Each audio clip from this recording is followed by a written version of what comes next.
Well, hi, everyone, and welcome to Dementia Chats. I'm Lori La Bey, the founder of Alzheimer Speaks, and today you're going to meet our panel of guests who are all living with dementia. Our topic is going to be about what do you do when you feel kind of blah? And they're going to address what triggers that, and then how the heck do you pull yourself out of that? And I think you're going to see a wide variety of things that they are dealing with and how they cope. So we're going to all introduce ourselves. And again, I'm Lori La Bey with Alzheimer Speaks. I started my company because my mom lived with dementia for 30 years. And I felt and I still feel that we don't hear and raise the voice of those living with dementia enough because they are filled with wonderful, wonderful insights. Terrie, do you want to go ahead and introduce yourself? Sure. My name is Terrie Montgomery. I am excited to be here today. I'm living with early onset Alzheimer's disease, and I'm just delighted to be here.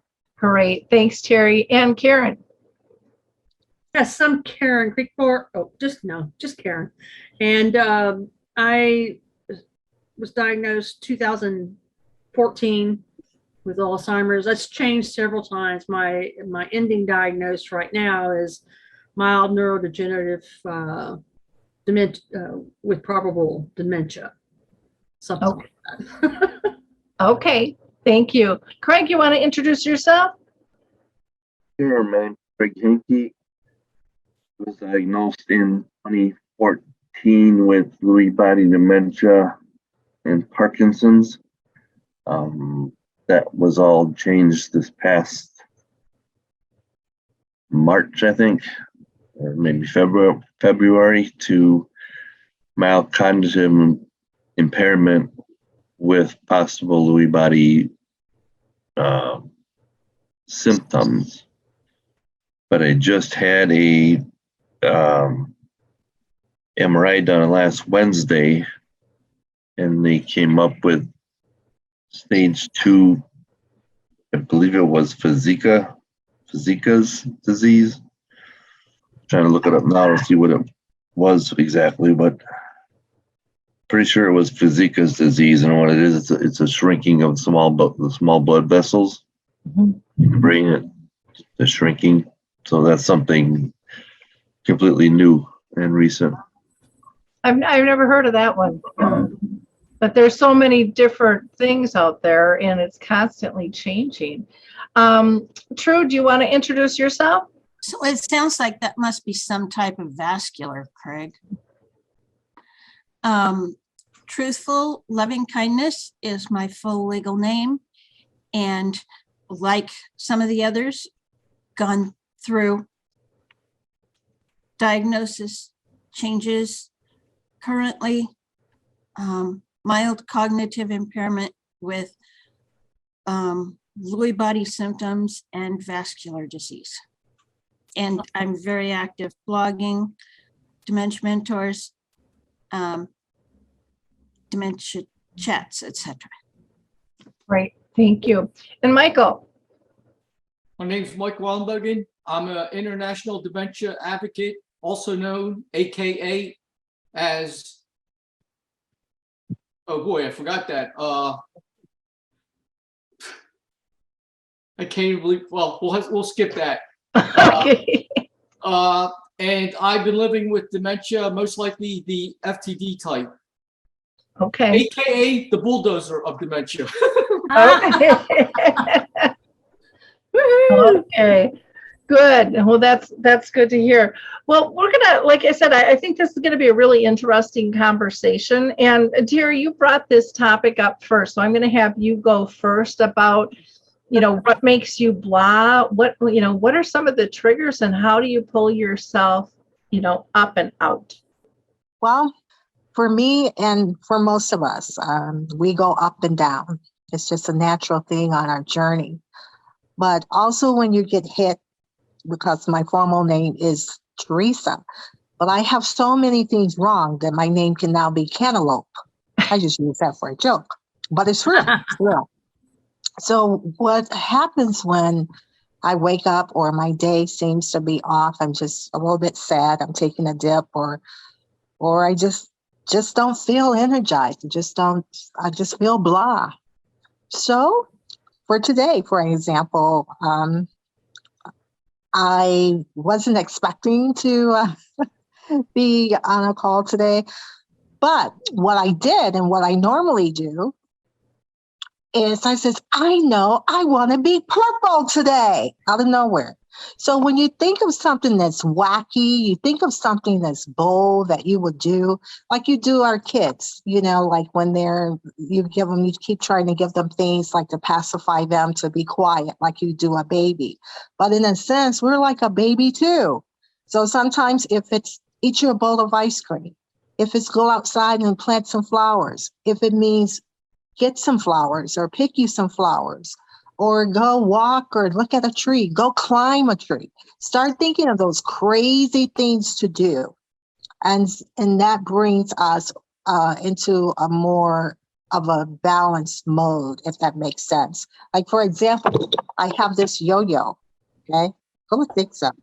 But it's anything that will actually pacify us to just like, what will make you laugh? Because the more down you feel, the more we sink, and we can't let ourselves go too far. So it's just doing something fun, thinking of something out of the impossible. And who cares, as long as it works for us. So Terrie, I'm going to ask, because you do a lot of just really positive, uplifting posts. And in doing those, does that help lift your spirit as well? I know it helps lift everyone else up tremendously, but do you feel that yourself as you're pulling those together? I do, because some of them, I'll say, sometimes we feel this way. And so I'm describing how I have my mood swings. And that's why I always say sometimes we feel, which means that's a feeling that I'm really I'm feeling and sharing that with others. And sometimes it is helpful to be positive. If you can make someone else smile, then that makes me smile. And that's what works for me, is that I'm not in the world alone. And if everybody is looking at me seriously, I gotta do something that I just need a smile, and see a smile.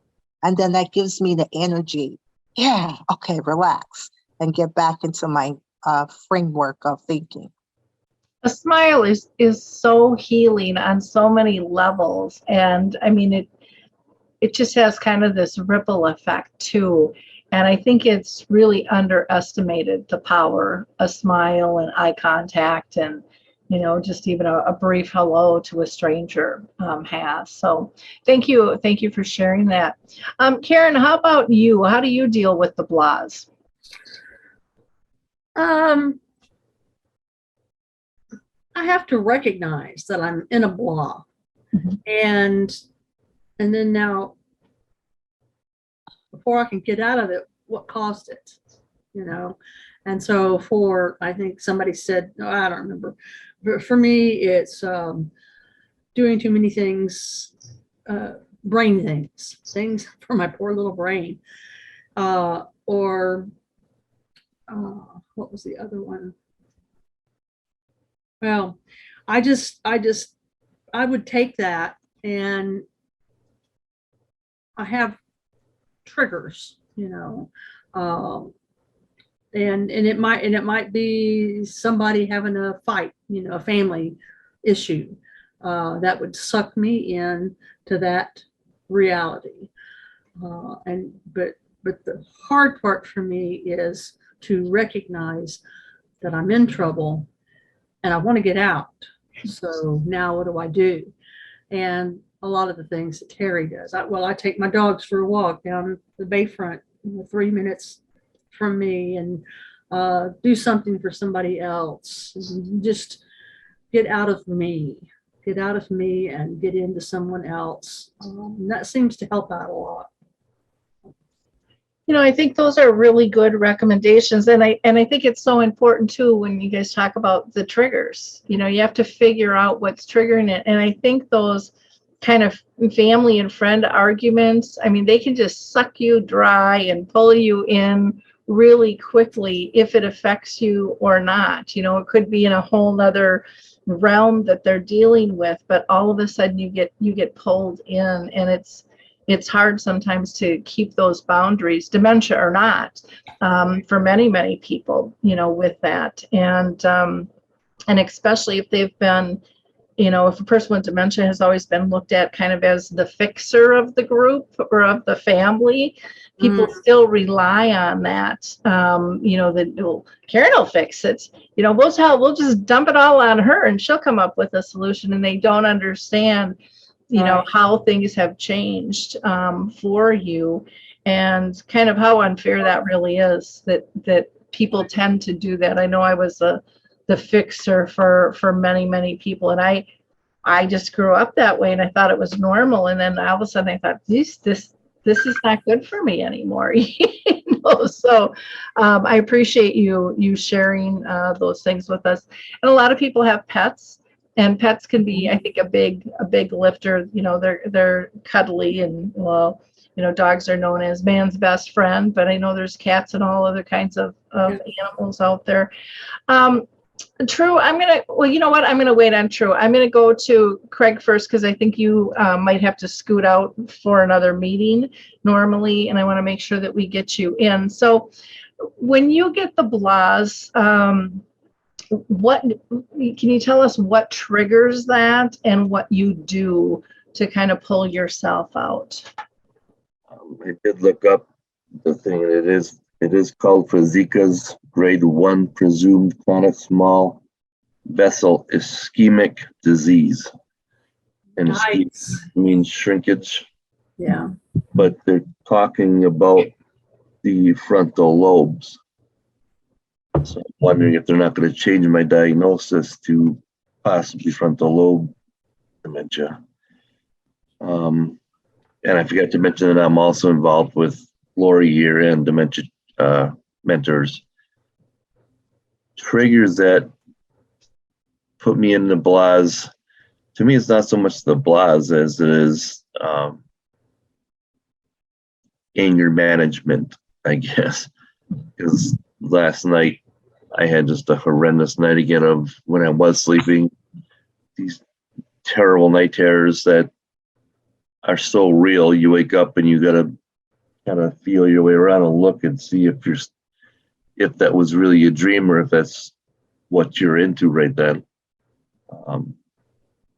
And then the dreams wake you up. So if you go right back to sleep, the dream continues. So I try not to go back to sleep. So I'm up for an hour and then I go back to sleep, and that night terrors continue. Then I'm up for an hour, and it's just a vicious cycle. But what that does is it sets me up for to be very grouchy, very crabby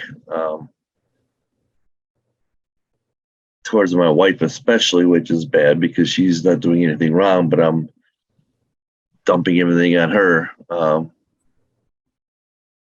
For instance, now we're redoing our kitchen for the last month and a half. And I was teasing the waitress last night. I said, if you want a surefire way of getting a divorce, I said, remodel the kitchen with your wife. But it doesn't help that having this anger built up. And the blahs. The blahs to me I get from, for instance, like Dementia Mentors. I love Dementia Mentors. I'm a big supporter of that group.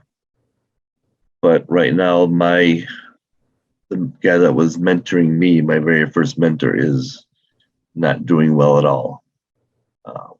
And seeing that kind of forecast your future, Yeah. you want to call it that, and it just gives you the blahs because you kind of know what's coming. You don't know when, but you know what's coming, and that could be very depressing, very like you said, giving you the blahs. Mm-hmm.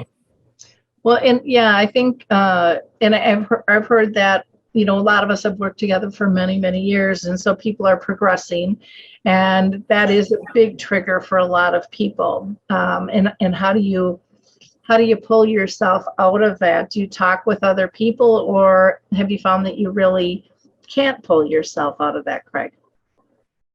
Does it just kind of loom?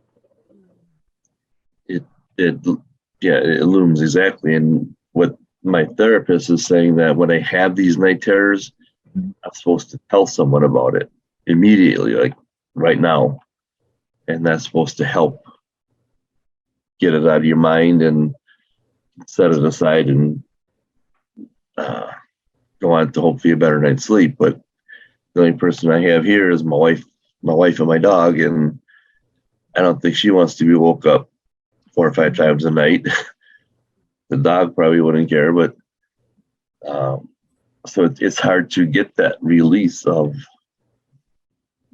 the thought patterns that you're in at that time. True, you were flashing your phone. Does that mean call you? No, I can't talk on the phone. I use the voice, especially since it's usually still dark. If you can use the voice to text and talk into your phone, I think putting something about what the topic was or what happened, especially if in your nocturnal life, while you're asleep, you're dealing with people that you deal with when you're awake. One of my big concerns has been that will impact my relationships.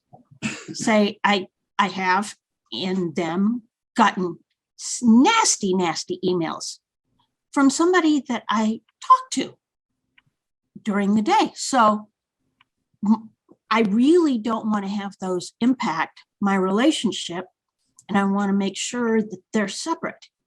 So recording it can show me when I go back, that didn't really happen.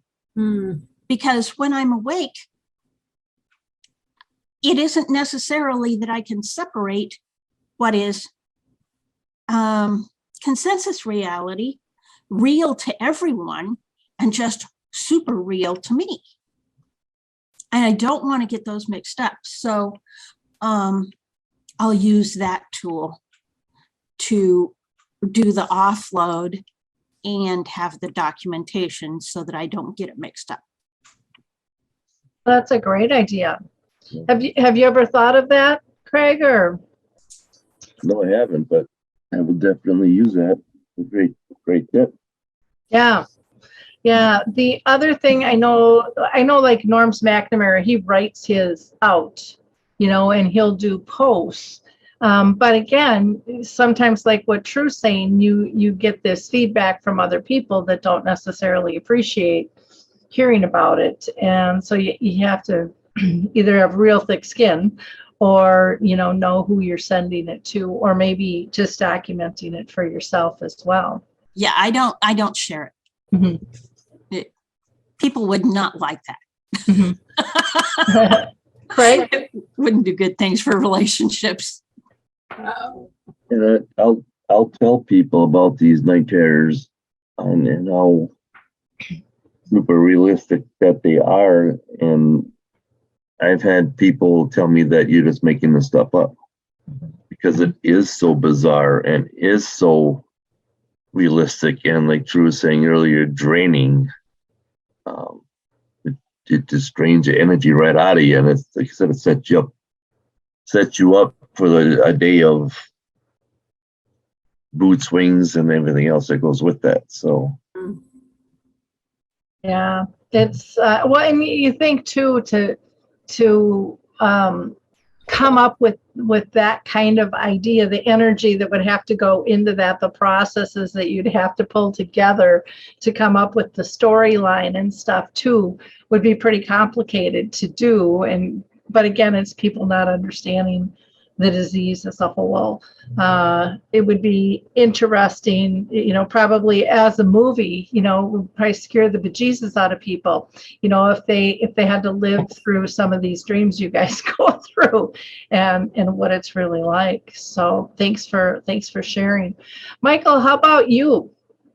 Well, I got to tell you, with this disease, things have changed over the years. Before the disease, I constantly used to dream, and I used to come up with the most creative ideas on how to fix things in my life the very next day. Well, after getting dementia, I really went through a point that I had zero dreams. I mean, my mind was just blank, which shocked the hell out of me, to be honest with you. In a way, it was good, but at the same time, it's like, what happened? Well, now things are starting to happen again, where I'm now having dreams, and I am getting some good dreams that are helping me work things out to fix things throughout the day. But I'm also getting some dreams that are very repetitious, and it's becoming to a point that when I wake up, I'm not sure if it was real, and it's something I need to follow up on because of something I was dreaming about, that something is wrong and I need to address. And I'm kind of getting confused a little bit whether it's real or not real. And some of these things involve possibly calling some other folks or do something, and it's like and then it finally hits me. I'm like, wait a minute, this isn't really real, but it's happening so frequently every night, or every couple nights, that it's starting to become a reality to me. So it's a little bit scary because I'm able to understand it now, but I'm also getting more confused about it. So I just don't know what's going to happen as I go down the road a couple more months or a year. Will I be able to still tell the difference? And that's the scary part, is I'm able to catch it now, but it's getting to be hard. And like Truth says, it's like you think about some of these things sometimes, and it's like, wait a minute, is that reality or was that a dream? And I don't know. And it takes a lot of thought process to try to go through some of that. And that's really the scary part about all this thing. And until Truth mentioned it, I never even thought about it, that this is really taxing your mind, going through all this in the middle of the night and figuring out, when you really, I used to think that during the day you're taxing your mind because you're at 100% all the time focusing, but I never really gave it any thought that you're now focusing a lot at night and you're wasting a lot of energy at night when you really should be relaxing. And that might now explain why I wake up a lot of times and say, man, I'm damn tired. It's like, and it like makes no sense because I just woke up. So that might be what's actually contributing to my tiredness in the morning. And I just never gave that any thought till she brought this up. And it really now makes me think a lot about this. So that was really interesting to hear from her.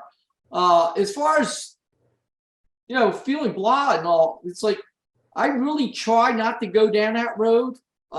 It's not that I don't, but when I start to feel that way, I just keep pushing and pushing and trying to find everything possible to take my mind off of that. Not always very easy to do, but there's many triggers that make me feel that way. Doing too much at one time. And when I say doing too much, it's really not doing too much. It's doing too much for me is the issue. Or hearing noises and things like that set me off, or something not going the way I planned it to go that day. But again, I try to recover fairly quickly from that. And if not, I tend to go to bed early. So how do you pull yourself out when you see one of those triggers? You said you just kind of keep pushing through it.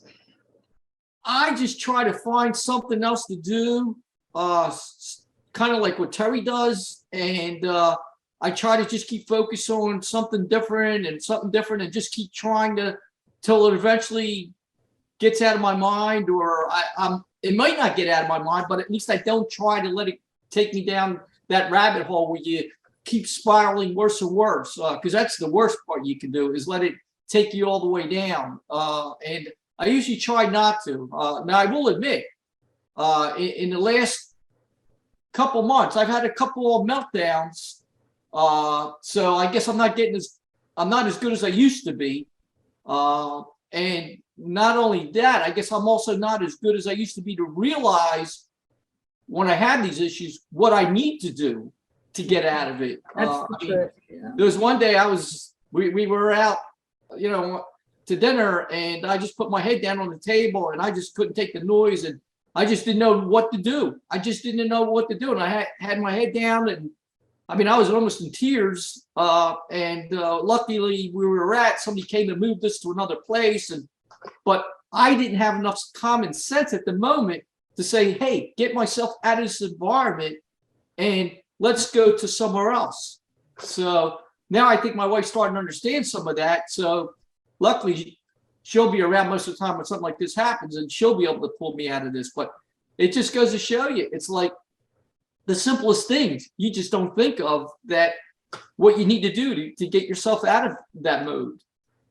Well, that's a good point, because one of the questions I was thinking of asking you all is, do you, when you're going through these blahs or something triggering, like it could be a dream, it could be, noise level, it could be families fighting, it could be a zillion different things. Do you tell your care partners and friends about that? I know, True, you had mentioned you don't talk about your dreams. But for other situations, like when you were in the restaurant, Michael, did Sherry know that the noise was a problem, or she just knew you were upset and put your head down on the table, but didn't really know why? I believe she knew. I might have given her a couple clues beforehand. I don't remember, to be honest with you. Okay. But I think she definitely realized it was the noise in the area that suddenly picked up from multiple sides. Because I tried to go to a quiet area in there, like a corner or something like that. But all of a sudden, noise started coming from here, the back, the front, everywhere. It was like, and these people just happened to be a little bit louder than usual. So coming at it from all sides just threw me over the edge. But I think she knew, if I recall correctly. Okay. Karen, how about you? Do you tell other people when you're kind of in a blah state or feeling a trigger? Or, I know you live alone, so that makes it a little more difficult too. I don't have that opportunity very often, but I do have about 1, 2, 3, 4, maybe 5 or 6 close friends who know about my issues. And yeah, I will make a phone. That'll be another part of me getting out of something. If I'm in a funk, I realize I'm in a funk, I can also call a friend. And so that works out really well for me. Okay. Craig, how about you? Do you tell your wife, give her any ideas, or if you're around friends? He usually knows when there's something happening. I enjoy going to Major League Baseball games, but I have to wear earplugs. The sights and sounds and the lights ribboning around the stadium are very. I have to get up out of my seat and go somewhere else for say 5 or 10 minutes to get calmed down. But my wife knows. And then my one buddy, that we're no longer friends, but he used to know when something was up and I was having a blase. But a lot of times with the dementia, because of the dementia, you don't realize that you're in that blah. Right. So you don't really try to get out of it. One thing that I do try to use is I just got this yesterday from my granddaughter. Oh. I use my grandchildren a lot to help me get through difficult times. And that could be just something as simple as that, or just a phone call saying, "Grandpa, how you doing?" Yeah. But you mentioned something about these dreams in movies. I've been saying it for years that if I could put my dreams to paper in a film, I could make Steven Spielberg look like a rookie. That's how.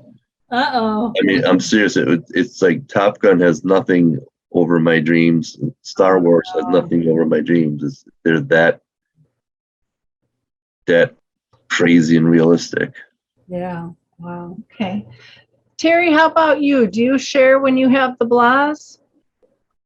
Yeah, and listening to my teammates here, one suggestion, like when you're dreaming, just is there a way that you could use Alexa that when you dream, if you start hollering, that you could tell Alexa, if you hear me hollering or you hear me screaming, then play the music of your favorite song? Because sometimes, and maybe that'll bring you, back or out of that dream. And also let your wife knows that I'm just one of those dreams, but it will calm you down, in a sense, but of one of your favorite songs. I'm just thinking out of the box that if you could tell Alexa to play your favorite music. For me, when I'm really, really sad, or if I'm around a crowd and I can feel myself coming down, I will withdraw from that crowd. Like if it's too many people, becomes overwhelming, then I will go and isolate myself into the restroom until I can, or either I'll walk outside and look at the wild animals or the birds or something to calm me down, to take me to a different place than where I am right now. But I definitely would try that. Like even myself, if I'm dreaming and I'm in a nightmare, which I don't have many of those, that I'm going to program Alexa that if she hear me screams, put on my favorite song. Oh, interesting.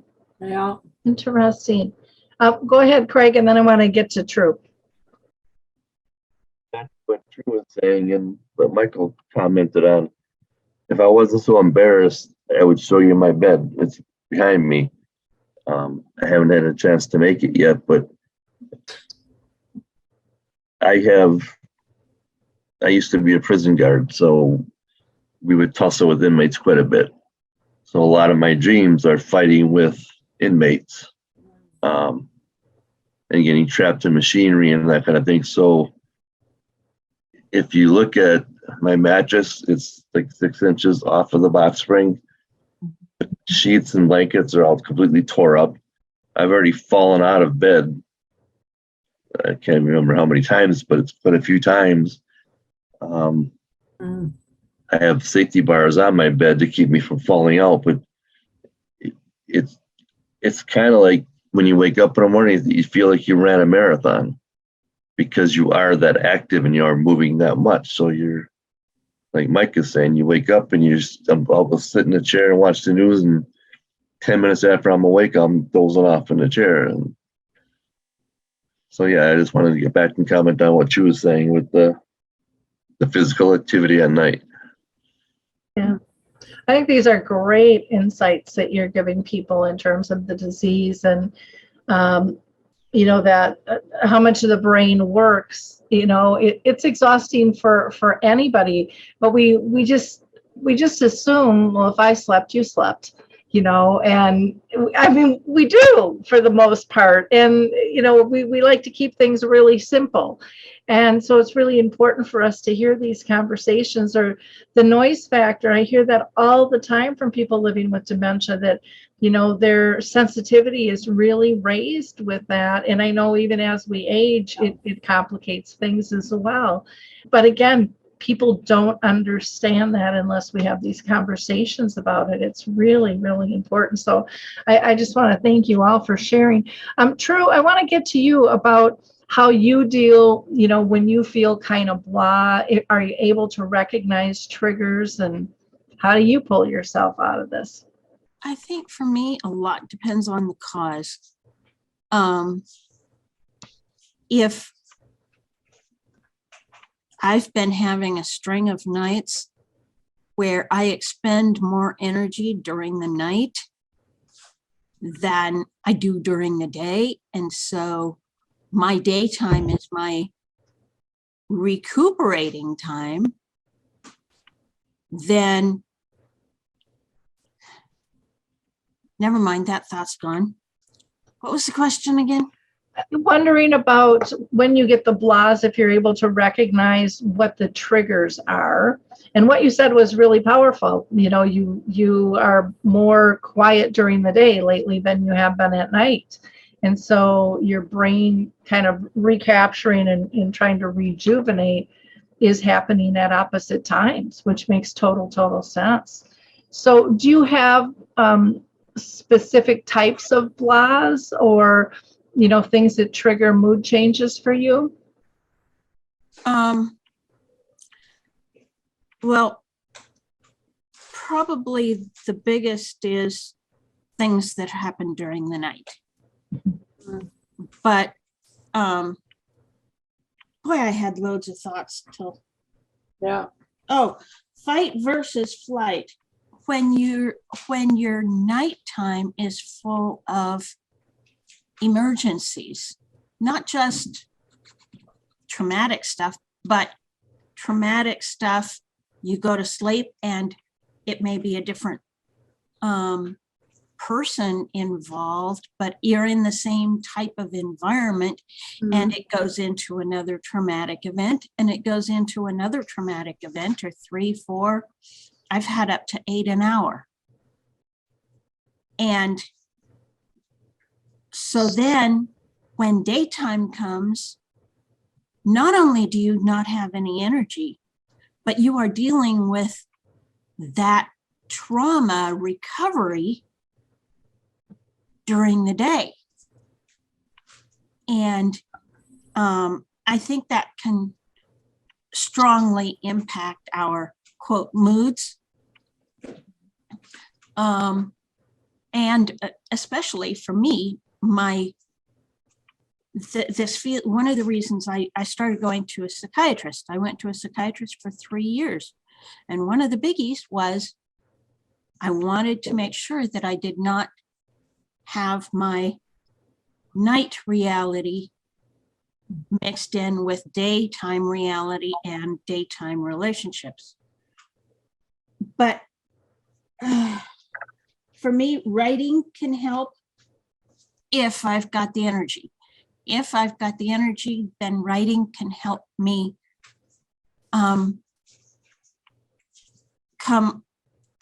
help me find causes and help me find strategies. Right. My husband and my dog are helpful, very helpful. Not only does the dog sometimes wake me up when I'm having them, but I'll reach out and touch my husband, not wake him up.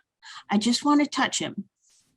And touching him when I'm going back to sleep seems to sometimes help. Mm. Sound is not something for me. Alexa is not allowed in our house. Playing with the dog during the day is something that always brings laughter. Right. Laughter brings greater air intake for your vascular system. So playing with the dog is a biggie. Of course, art, but I haven't had it with all the stuff going on. I haven't had energy for art. It feels like my, not imagination, I can't remember the right word.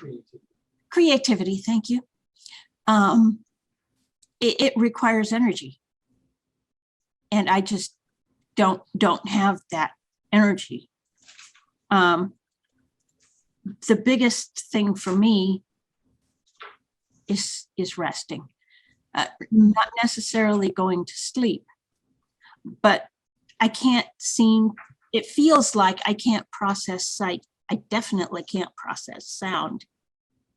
And so closing my eyes, and I don't have a problem with being bored. My mind is, I think my mind is just recovering. So it's not bored.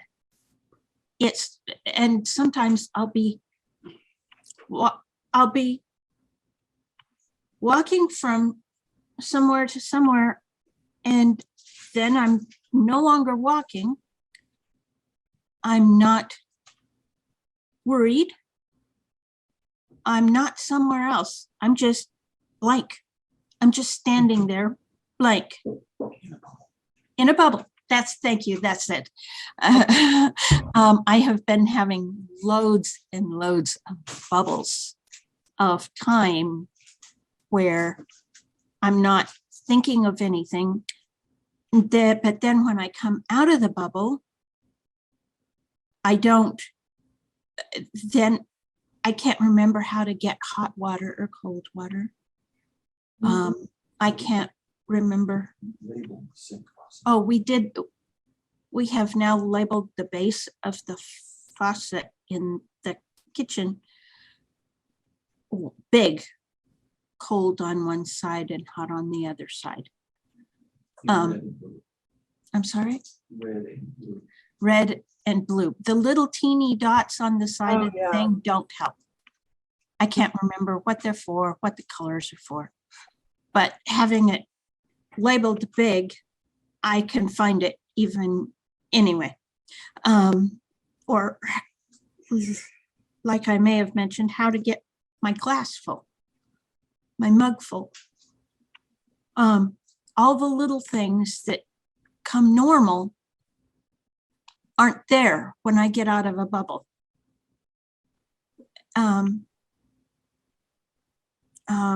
And I'll say it, and that's a big problem in the bathroom. Yep. It's a big problem in the bathroom. But I'm having all these bubbles, and I think personally a lot of it is my brain is trying to get recovery, trying to get some relief, rest, because it doesn't get it at night and it doesn't get it during the day. So I don't remember what your question was. I don't know whether No, same thing over and over again. No, this was great. And Michael, you had a comment? This comment's actually off topic, but I think it's very important. It's like, I haven't been here with you folks for a long time, and it just breaks my heart that many of the people who are here are still looked upon by their doctors as MCI. And I think you, Lori, can easily tell these people don't have MCI. I mean, it is clear cut that they've gone down much further in that, and yet the doctors can't tell. I mean, what the hell is wrong with the damn medical system? It just kills me, because these people don't have a straight diagnosis, and I just don't get it in this day and age. It just bothers the hell out of me. I think a lot of it for me is I use strategies. I have always used strategies because I've had disabilities. Now it's cognitive strategies. And so when the doctor says, how many fingers am I holding up?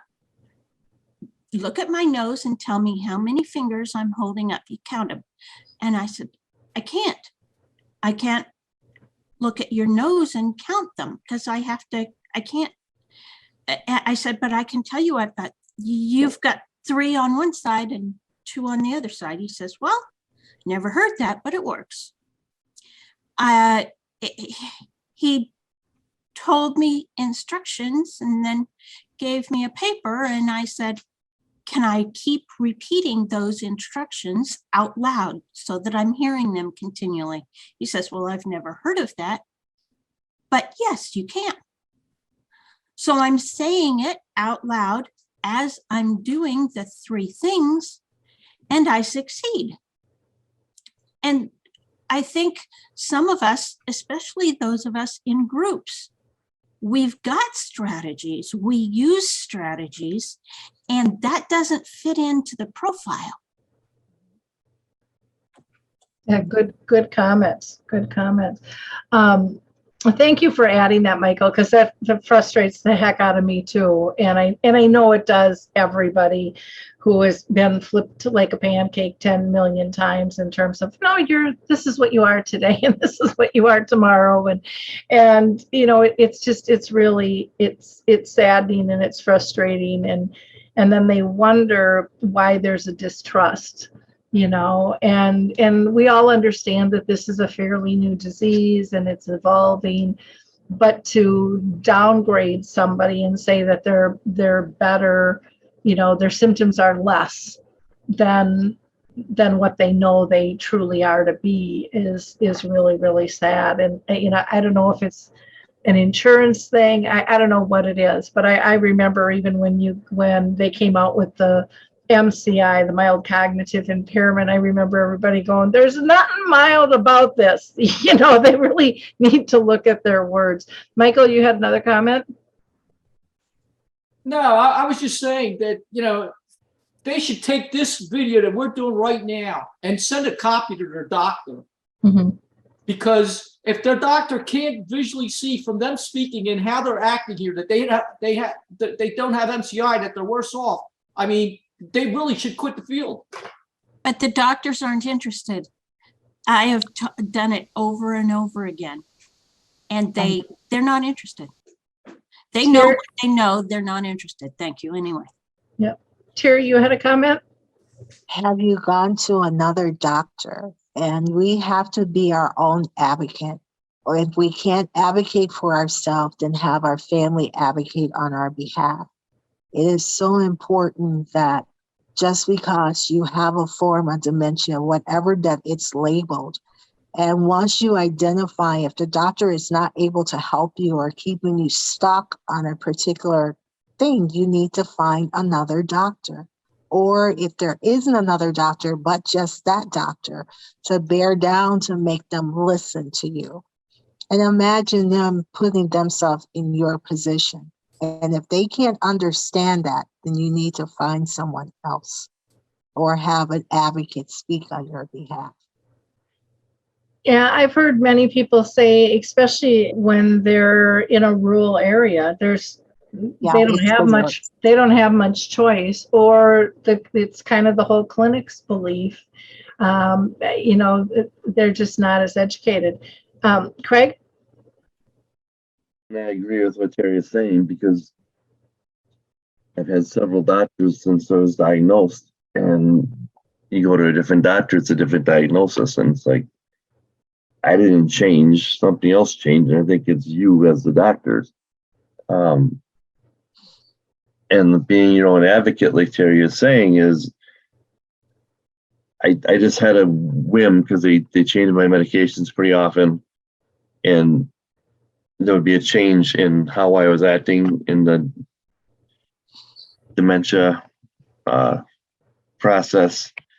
And I did my own homework, and I found out that some of the medications that I was on for a normal dementia person were great, but for Lewy body dementia, it was like the worst thing you could be taking. And all I did was I typed in the name of the drug and then Lewy body dementia, and it came up like a statin drug, for instance. You wouldn't think that would have anything to do with dementia, but if you take a statin drug at night, it can trigger night terrors and restless nights. So you have to be not only your own advocate, but pretty much your own doctor too. And I mentioned that to the doctor. He goes, "Oh, I hadn't heard that." And I said, "Well," I got kind of snippy with him. I said, "Well, maybe you should be doing some studying on these things." But yeah,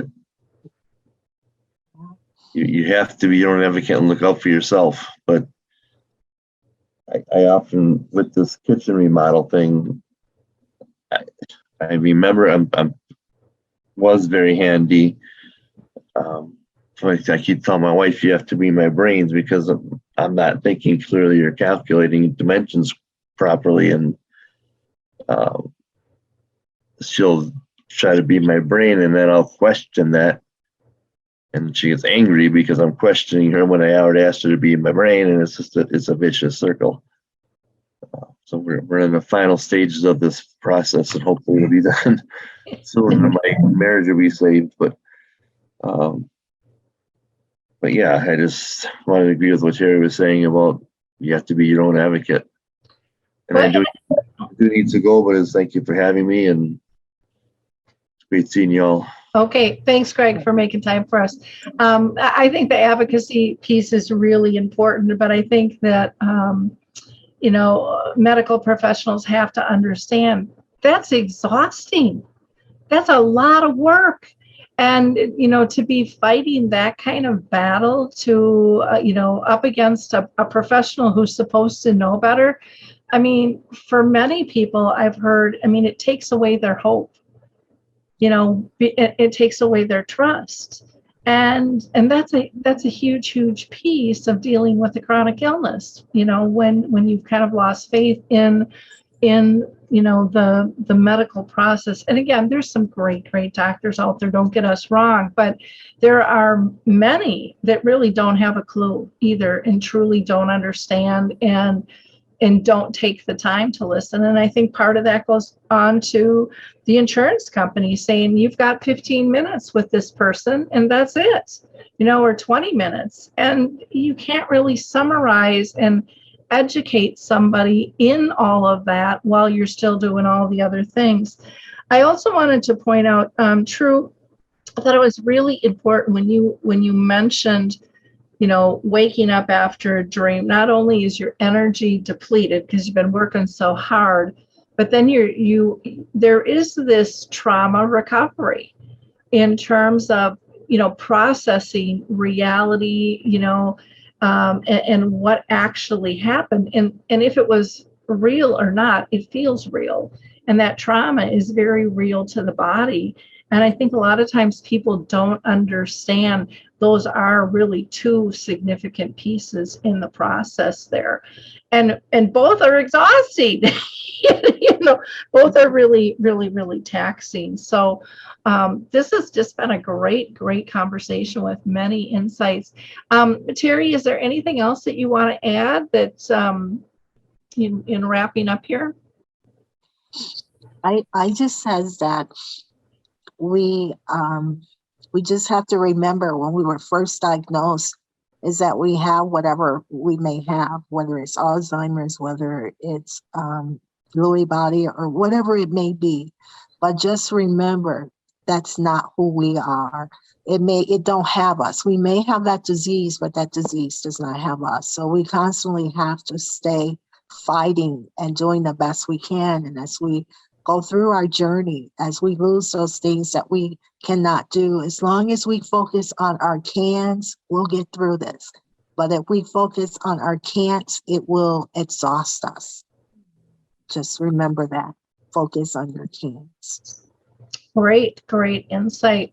Karen, how about you? Anything you want to share in wrapping up? Well, just ditto little Miss Terrie. That was a great piece that you just talked about. My deal is I lived many years in depression and suicidal ideation and just negative many years.